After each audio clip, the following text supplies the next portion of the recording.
ជំរាបសួរអ្នកទាំងអស់គ្នាតើអ្នកទាំងអស់គ្នាចង់បានមេដាយបែបនេះដែរទេប្រកាសណាស់អ្នកទាំងអស់គ្នាពិតជាចង់បានមេដាយច្រើនយ៉ាងនេះចឹងហើយ Linka Challenge Contest Season 2 បានផ្ដល់ឱកាសឲ្យអ្នកទាំងអស់គ្នាចូលរួមដើម្បីទទួលបានមេដាយរហូតដល់10និងពានចំនួន4ដែលនៅក្នុងនោះដែរគឺសិស្សទាំងអស់និងបងប្អូនទាំងអស់អាចចូលរួមចាប់ពីថ្នាក់ទី4ដល់ថ្នាក់ទី12ដែលក្នុងនោះក៏គេមានឲ្យរង្វាន់ជាច្រើនដូចជា laptop computer ទូរស័ព្ទដៃ iWatch ទស្សនកិច្ចទៅប្រទេសចិនជាពិសេសគឺបានអាហារូបករណ៍ 100% ទៅសិក្សានៅប្រទេសចិនសម្រាប់បងទី12ដែលនៅក្នុងនោះដែរគឺគេប្រឡងជា2ជុំ online round និង final round ចំពោះ online round គឺគេប្រឡងនៅថ្ងៃទី29ខែសីហាឆ្នាំ2026ហើយ final round វិញគឺគេប្រឡងនៅថ្ងៃទី28ខែតុលាឆ្នាំ2026ដូចគ្នាដែរដែលគេប្រឡងតាម test portal ដែលជាពហុជ្រើសរើសសម្រាប់ឲ្យសិស្សជ្រើសរើសតែចម្លើយមួយប៉ុណ្ណោះដែលប្រឡងផ្ទាល់នៅសាលា Camasian ទួកោដែលតម្លៃចុះឈ្មោះនោះគឺត្រឹមតែ$5តែប៉ុណ្ណោះនៅ online ហ្នឹងគឺគេប្រឡងចំនួន6មុខគឺទី1ប្រវត្តិវិទ្យាវប្បធម៌ភូមិវិទ្យាបច្ចេកទេសគណិតវិទ្យានិងវិទ្យាសាស្ត្រចំណែកឯ final round វិញគឺគេប្រឡងចំនួន7មុខដែលដូចនោះមានដូចជា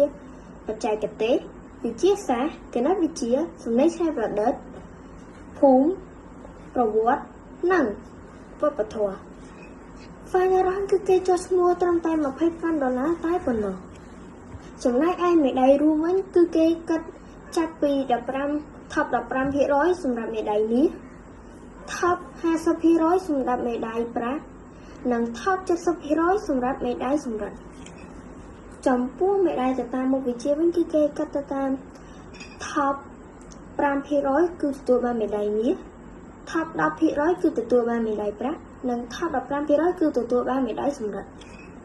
សម្រាប់មេដាយទៅតាម skill របស់យើងគឺគេគិតវប្បធម៌ប្រវត្តិភូមិគឺគេគិតយក top 5% ជាមេដាយមាស top 10% ជាមេដាយប្រាក់និង top 15% ជាមេដាយសំរឹទ្ធសម្រាប់ឯមេដាយមួយទៀតគឺគេគិតពីគណិតវិទ្យាសាស្ត្រនិងបច្ចេកទេសដែលក្នុងនោះដែរ top 5% គឺទទួលបានមេដាយមាស top 10% គឺទទួលបានមេដាយប្រាក់និង top 15% គឺទទួលបានមេដាយសំរឹទ្ធសម្រាប់ពានវិញគឺគេគិតសម្រាប់ top 3 ទៅតាមថ្នាក់ហើយ top 5 for overall scorer and សំឡេងច្នៃប្រឌិតគឺ top 1 from each grade and student ambassador គឺ top 1 from all challenger សម្រាប់ភាសាគឺគេប្រឡងចំនួន2ភាសាគឺភាសាអង់គ្លេសនិងភាសាខ្មែរព្រោះលន់ណាបងប្អូនកុំឲ្យពេលវេលានេះកំឡុងផុតទៅ